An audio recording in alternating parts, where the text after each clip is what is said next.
This isn't just another courtroom hearing, this is a case packed with serious allegations, a troubled past, and a defendant walking a razor-thin line between freedom and jail.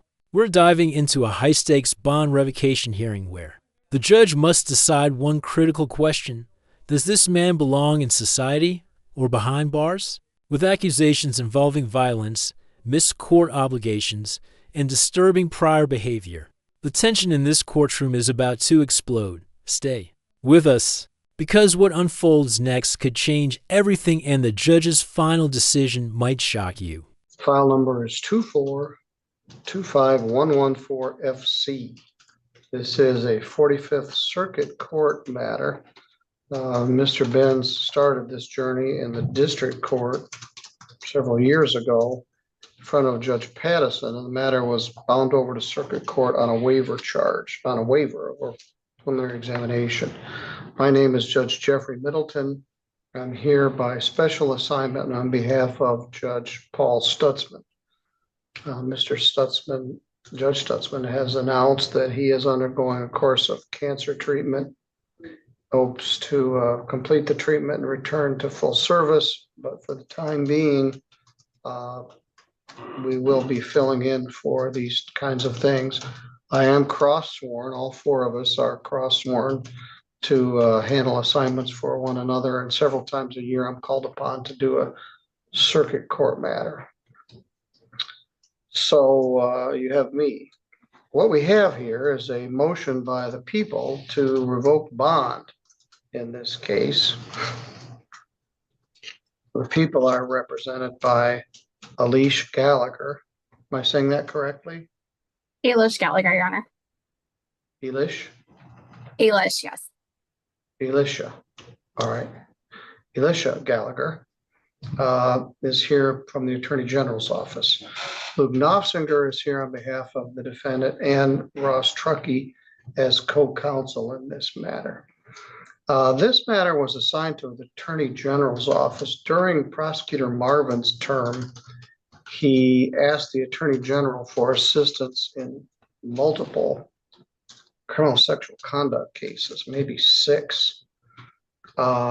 This is one of those. It precedes Prosecutor Davis's tenure, but plaintiff people are represented by the Attorney General. Mr. Benz was originally charged in the district court file number 231412.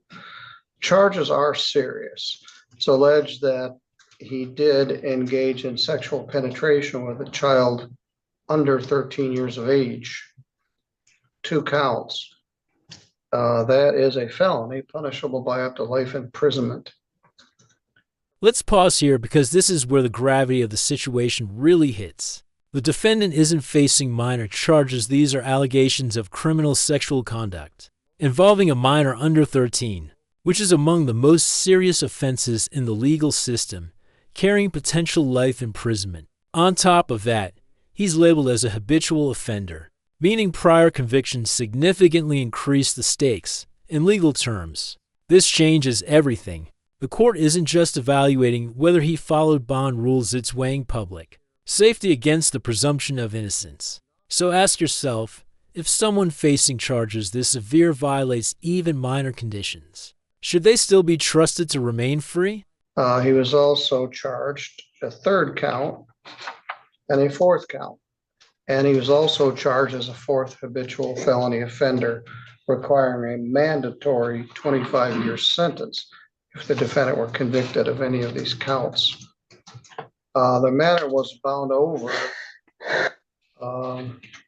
in 2024, I think, in front of Judge Pattison. And the matter, it's embarrassing to me, frankly, that this case is a 2023 case and we're here in 2026 and it's still pending, but I don't have any control over that. All right, Mr. Benz, you okay? No. Well, I got the Kleenexes there. Yeah, serious charges, serious ramifications of a conviction. The prosecutor, through the Attorney General's office, has moved to revoke your bond. And they filed a pleading with a number of exhibits attached. Ms. Gallagher, I've probably known Mr. Benz myself for 20 years or more. I got my wife is right there. That's who All right, that was on. that's a good. All right, so why don't you state for the record the people's reasons for requesting to cancel the bond? Thank you, Your Honor. For the record, and I did lay out some of it in my motion, but specifically, and I guess most troubling to me is that when defendant was on bond, he was being monitored by a tether. This was after multiple times that his bond had been revoked. There was a period of absconding, and that's laid out in the people's motion.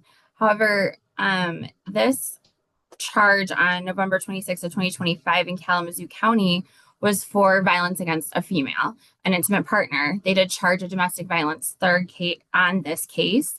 Due to committing violence against a significant partner, he was able to get out of the tether. And then when he was released, never again was subject to tether monitoring. Your Honor, interestingly, when we look at so what you mean is he went into custody and they took the tether off while he was in custody in Kalamazoo County. Is that correct? Yeah. Correct. Okay. And let him leave Kalamazoo County without putting the tether back on, with the understanding he was going to get the tether put back on, and never did. All right, well, let me stop you for a minute, just for the record. Did the Kalamazoo County case result in a conviction? No. It did not, Your Honor. From lack of participation, they decided to follow the victim's wishes. However, I did notice in my other acts notice, and I did get the video surveillance and body cams that I've shared with defense from Kalamazoo County, and some of the assault of nature that was on video from that domestic violence third charge. That did not result in a conviction. Okay, go ahead. Thank you, Your Honor. Notably, in the report from pretrial supervision, it says that when he was on the device, there were no violations. However, respectfully, I would think that, you know, the assault of charge would be a violation of bond, which he apparently did while on the tether. So it does not seem that the tether was enough to stop any kind of assault of behavior with significant others. Further, Your Honor, the defendant's history of not only failing to appear, but also his history with drug use and documented convictions for aggravated assault, assault and batteries, attempt, resisting and obstructing, a slew of disturbing the pieces, but more importantly or more troubling, multiple dismissed domestic violence cases, and also two that remain a conviction pled down from a strangulation case. As Your Honor is aware, this is a very serious crime, and being on any type of bond and in the community is a privilege with regards to when you are charged with a criminal sexual conduct in the first degree. I believe that this defendant has shown that he is not able to be in the community with any kind of supervision. Now this is where the prosecution builds a powerful narrative. They're not just pointing to one mistake, they're painting a pattern. Allegations of domestic violence, failure to comply with monitoring, and lack of communication with pretrial services all suggest instability. Even though one case didn't result in a conviction, the prosecutor is strategically using the underlying behavior to argue risk. And here's something important in bond hearings. The court doesn't need proof beyond a reasonable doubt. It's about risk assessment. So even dismissed charges can still influence a judge's decision. What do you think should past behavior, even without conviction, play this big a role? And that would protect the public and adequately assure that he is appearing for court. Further, not only was the tether not placed back on, but the pretrial service report indicates multiple attempts of contact were made and no phone calls were returned. He had not been even checking in as required. And then we did get an updated report that said on 3/4 of 2026, he stated he didn't have a working phone and is homeless. It's not setting up ideal situations. If he can't, you know, remain on tether and have the rest of the public safe, I just think it's not appropriate at this point. And we'd ask for his bond to be canceled. Thank you. Are you referring to the report from our community corrections coordinator, Tiffany Howe?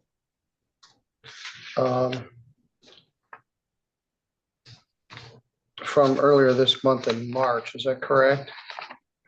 There was one from report dated March 6th of 2026, Your Honor. There was also one dated report January 28th of 2026.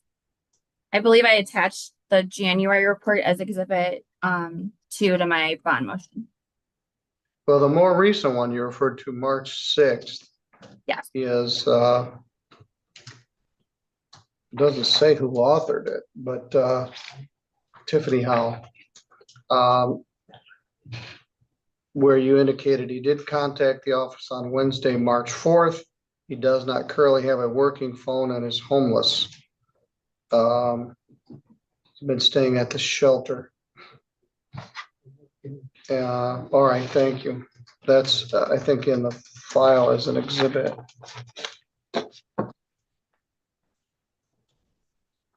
Who's going to speak on behalf of Mr. Benz?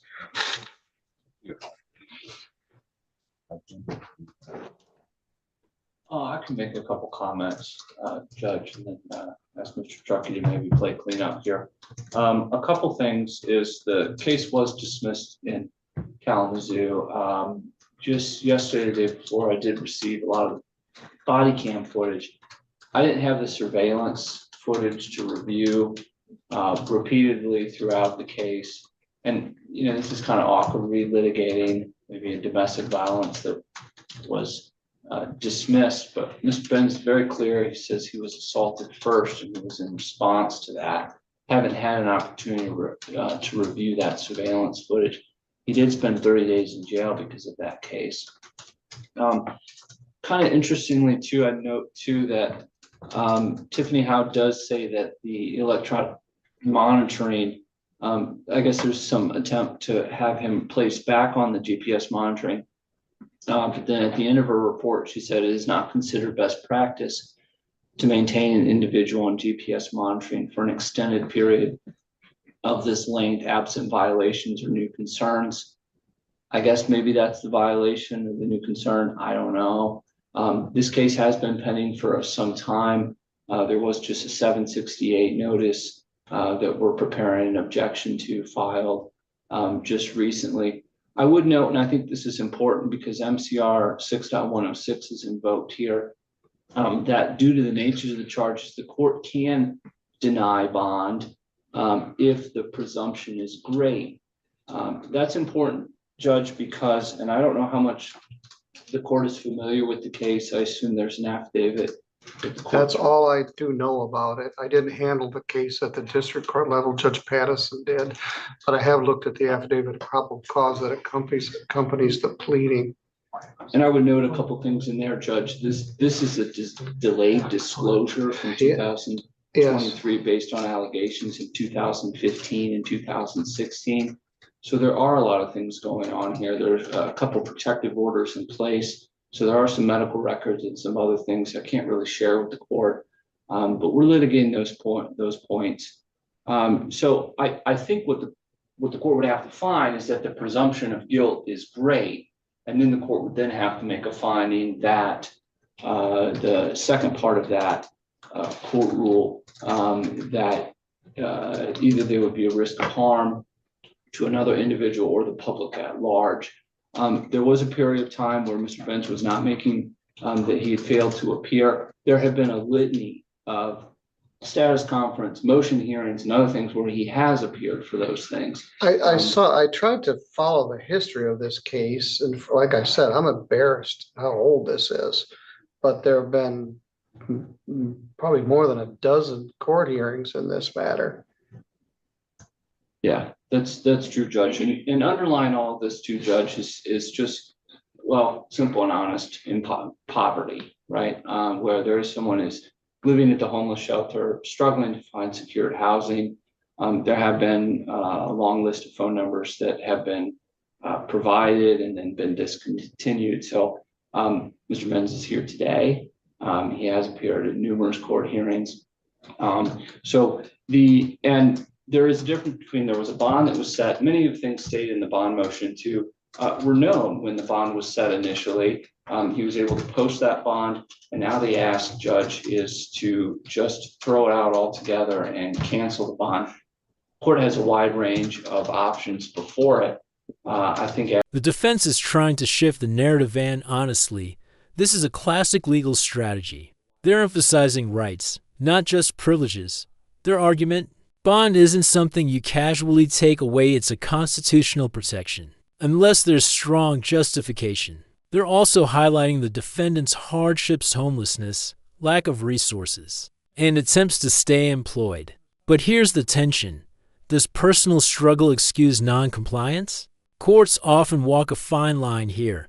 Sympathy can exist, but public safety almost always takes priority. So here's the question for you. Where should the line be drawn between compassion and accountability? asking to have the bond canceled is somewhat of an extreme ask given the circumstances. So defer to my colleague. Thank you. All right, Mr. Truckey's quite eloquent. Let's hear from him too. Thank you, Your Honor. In response to the state's argument, first, there's a hint that bond is a privilege, and I would object to that consideration. Remaining on bond may be a privilege, but it's also a right that our founding fathers established for us. Mr. Benz posted a bond, and he has attended the vast majority of the court dates. There was an issue in November, I believe. Judge Stutzman heard about that at a status conference earlier this year, and he made his determination on that at that time. This domestic violence investigation was also known at that time. A formal motion, I don't believe, was brought before Judge Stutzman, but this was all in the air at the last status conference. It wasn't a big surprise. And Judge Stutzman allowed Mr. Benz to continue on bond. He's been participating in Ministries with Communities in Kalamazoo. That is a resource he's used to stay in contact with me. He's been in regular contact with me. He's not absconded from the state. He's not disappeared. He wants to continue to litigate this case. It's a complex case with old allegations and again, as Mr. Knopfsinger alluded to, very technical and private details that we may be subject to a protective order. But all we're asking is that Mr. Benz continues doing what Mr. Benz is doing while this case is prosecuted. Work every day. The domestic violence case was dismissed by the prosecutor in that jurisdiction. I don't have documents saying why. I don't have a declination. I don't have a nollie pros order in front of me. The prosecutor in that jurisdiction elected not to pursue charges after Mr. Benz did spend some time behind bars. Of note, the alleged victim in that matter was also taken into custody on that day and released shortly thereafter. She's here today. Also,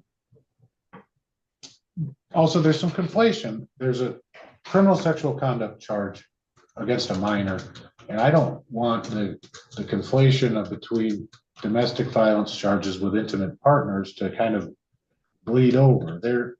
Those crimes, I suppose they rhyme with each other a little bit, but they're not the same. And so I want the court to make sure to kind of consider them distinctly. But with the age of this case, and frankly, with some of the matters going on in the circuit court, there's a concern I have that this may be victim of delay for reasons outside of any of our control. And I would hate to see Mr. Benz spending a prolonged period in custody awaiting his trial. So that's my piece. I'd ask that you deny the motion.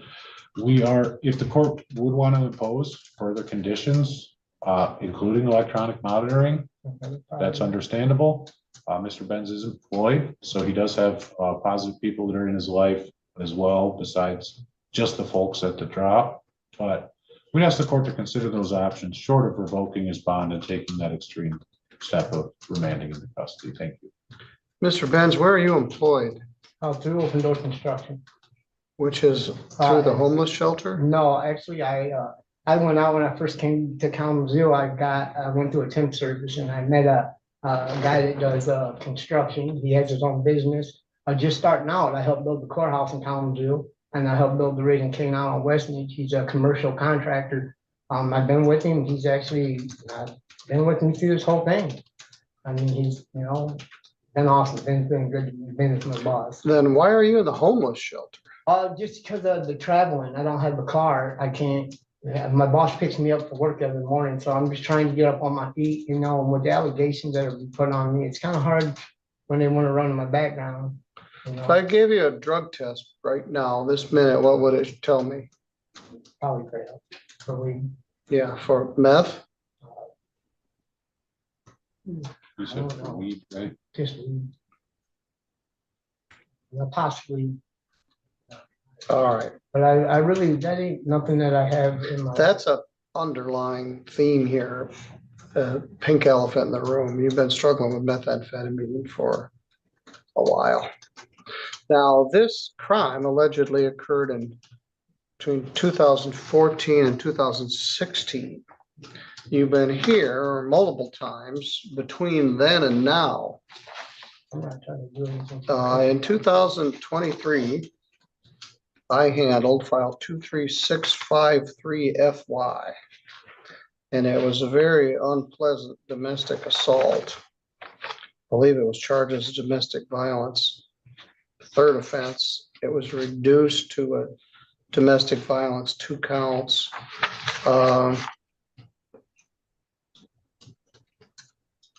You assaulted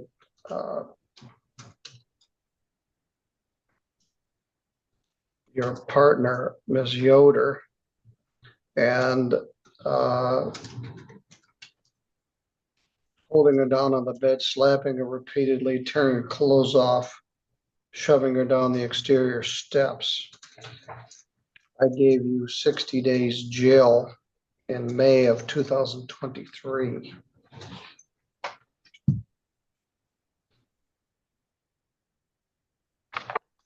In 2022 to 2023, the interesting thing is you just got out of jail and filed 23419FY. You were charged with possession of methamphetamine and some motor vehicle offenses. Pled to use of methamphetamine. I gave you a huge gift. 13 days credit, 13 days lay out of jail. You were to pay your fines by August 1st, which you paid 0 of. When it came time to posting a $15,000 bond, you had money. When it came time to paying your court fines and costs, you don't do so good.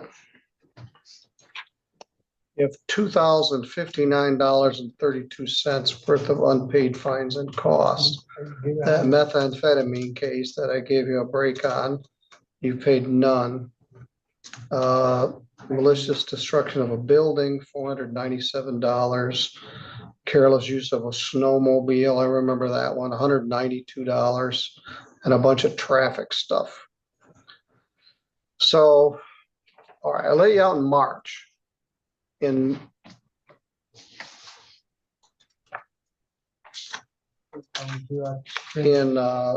April, you beat up Miss Yoder and you go to jail for 60 days. In May of 2023, I think you got out sometime in June. Then this case was charged in July of 2023 is when the trooper signed it. So I'm not sure exactly when you got arrested. Although let's take a look at that. I have the bond. So you went to jail in March. You went to jail in April, and then you got arrested on this in July, I think. The instant case. This moment is critical because the judge is no longer just listening, he's connecting the dots. He's laying out a timeline of behavior, prior assaults, drug use, unpaid fines, and repeated legal leniency that didn't lead to change. And when a judge starts listing past incidents like this, it usually signals where things are heading. Courts look for patterns, not isolated events. And here, the pattern suggests escalating concerns rather than improvement. The judge even references previous breaks he gave the defendant, essentially saying, I gave you chances, and you didn't take them. That's powerful. Do you think second chances should have limits in cases like this? The rest would have been in late November, early December of 24. 23. I'm looking for the bond form. I had it.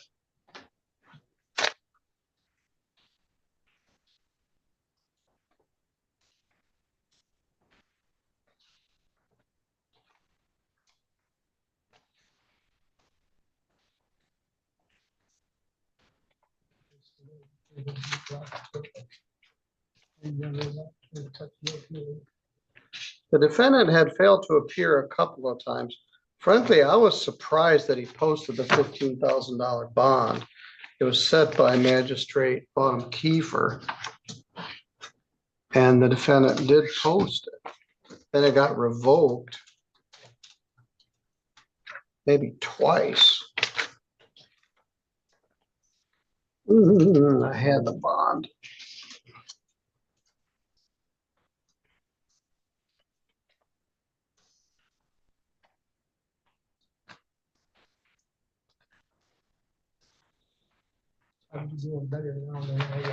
You're not doing better, Mr. Benz. I suspect if I gave you a drug test right now, it would show positive for methamphetamine, and you acknowledge it would be positive for marijuana. You got some indeterminate job and you're living in the homeless shelter.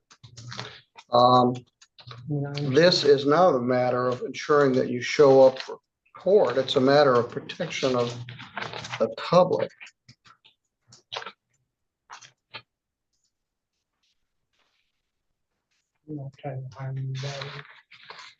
Just the message that I had. All right, well, just your lawyers don't want you to just say things at random. Here's the bond.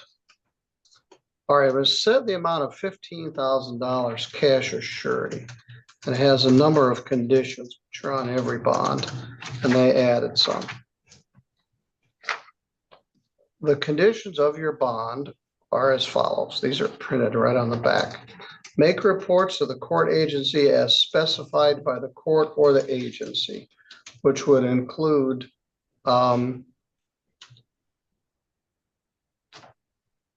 we don't normally eat or drink while we're in court, so I'd ask you to leave the coffee set aside. We'll pretend like we're in a real hearing. Apologies, Your Honor.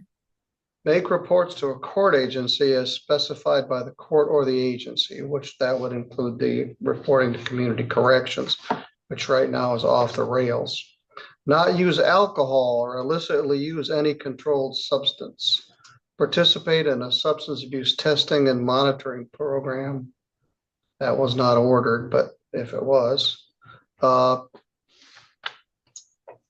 they ordered 2, 5, 8, and 9. So not use any drugs, comply with the restrictions on personal association of place, residence, or place of employment, not to have any contact with the complaining witness. Condition 8, continue to seek employment. Condition 9, continue to begin educational employments. The bond also says you shall not harass, intimidate, beat, molest, wound, stalk, or threaten to engage any conduct that would place any of the people in danger, specifically those people.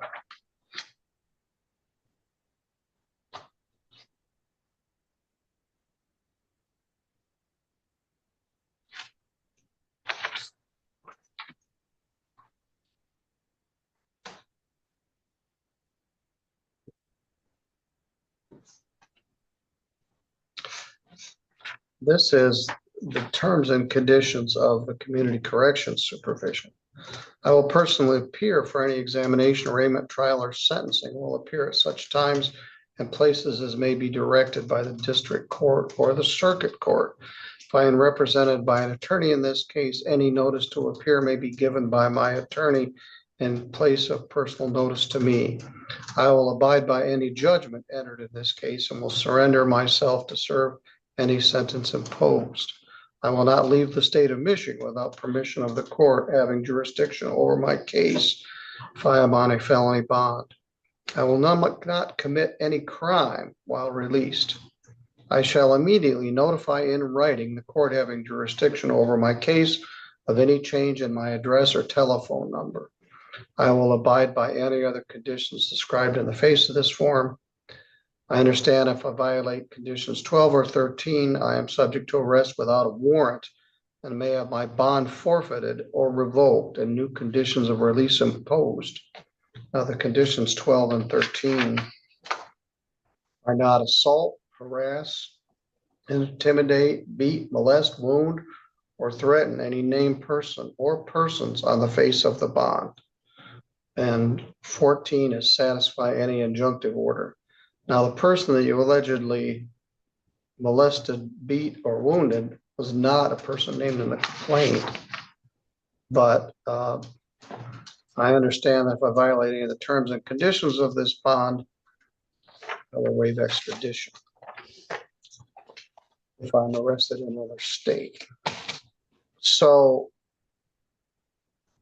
you got arrested for a domestic assault. I wasn't clear if the Kalamazoo charge was a felony or a misdemeanor. You do have several previous assault charges here, including the one I gave you 60 days for, which I frankly thought that was a gift. Then just before that, I'd given you 13 days, which was a gift. The statute referred to, or the court rule, which is 6.106, it deals with pretrial release. Now, one of the issues here, this is a serious charge. This is a capital offense, 4 counts of criminal sexual conduct, first degree, which is punishable. This is the turning point, and it all comes down to one legal standard. Is the defendant a danger to the public? The judge makes it clear this isn't about whether the defendant will show up to court anymore. It's about safety, threatening. Statements caught on body cam, combined with past violent behavior, pushed this case over the edge. Even without a conviction in the recent case, the judge doesn't need certainty. He needs reasonable concern. And right now, that concern is overwhelming. This is where many bond hearings are decided not on technicalities, but on trust. And in this moment, that trust is gone. With criminal sexual conduct in the first degree, which is this, armed robbery or kidnapping, if the court finds that proof of the defendant's guilt is evident or the presumption great, unless the court finds by clear and convincing evidence that the defendant is not likely to flee or present a danger to any other person. I don't think you're likely to flee, but I'm not sure I've got clear and convincing evidence that you're not going to be a danger to any other person. Just before you got arrested for this, you seriously beat up your previous girlfriend. And I gave you 60 days in jail. A while later in the same year, you got arrested for this charge. It is true that you have not been convicted of the assault charge in Kalamazoo. To be convicted of that charge requires proof beyond a reasonable doubt. And for reasons that probably were apparent to Kalamazoo County, sounds like they had lack of cooperation. They dismissed the case after 30 days in jail. The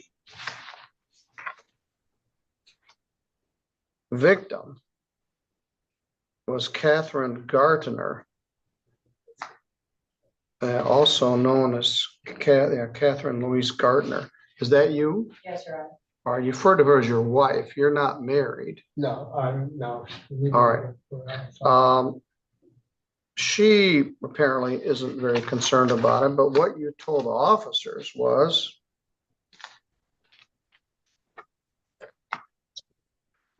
on the body camera, you think I assaulted someone today, just wait till I get out. I'm gonna get out tomorrow on this bullshit charge, and I'm gonna be back on the streets tomorrow, and I got something for your bitch ass. I got something for Catherine when I get out tomorrow. I got something for you, you nigger bitch. I'm not convinced by clear and convincing evidence that you're not a danger to other people. I'm embarrassed that you got arrested for a serious domestic assault charge in Kalamazoo Well, you've been on bond on this case for 2 years, 3 years here in St. Joseph County. Oh, I also haven't made a finding that you're positive for drugs. You've acknowledged marijuana, which is lawful for adults for recreational purposes, but I think marijuana is still in the equation. You also failed to re-register and advise the court of your address after you got out of jail. You're not presently on any tether supervision. We don't know what you're doing. You're not being drug tested, and you're living in a homeless shelter in Kalamazoo. And you talk that way to a police officer in Kalamazoo, threatening him, a complaining witness, and not comporting yourself very well while you're on our bond on a criminal sexual conduct charge. Mr. Benz, I won't be the judge to try this case. I'm not sure who will be. I'm not sure if I'll live long. So here's how it all wraps up. The judge ultimately cancels the defendant's bond, citing a clear concern for public safety over continued release. Despite arguments from the defense about rights, hardship, and lack of conviction in recent charges, the court focused on a consistent pattern violence, noncompliance, and instability. This case highlights a critical truth in the justice system. Bond is not just about showing up, it's about trust and responsibility. When that trust is broken, the consequences are immediate. Now, we want to hear from you. Do you think the judge made the right call, or was this too harsh? If you found this case as shocking as we did, make sure to hit that like button, share your thoughts in the comments, and don't forget to subscribe for more jaw-dropping courtroom breakdowns.